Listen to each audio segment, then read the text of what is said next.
die Here was nog altyd net getrou vir my. Like en vandag was baie emotional vir my. Ek wil eintlik die Here is maar net my anker. Ek is wel miskien nie so geanker in hom nie, maar hy is so geanker in my van ek luister nou al heel wie guys song van Dependable God. It doesn't matter what comes my way, you're still good, you're always good. En is vir my net van op die einde van die dag ek het hier so baie teleurgestel letterlik, maar hy is altyd goed.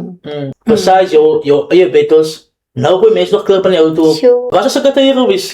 Daar was al sulke tye, like, al het nou nie letterlik vir my lelik goed gesê nie, but that's jokes.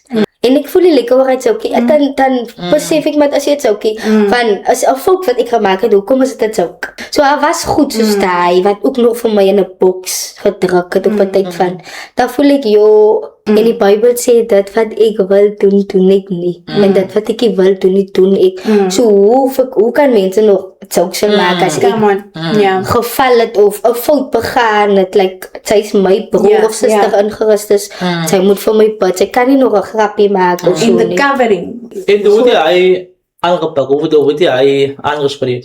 Hoe kan ek sê, het van my 'n mooi mens gemaak nie.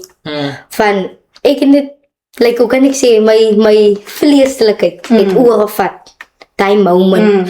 Van, ek het net gevoel, ek sal nie dit doen nie.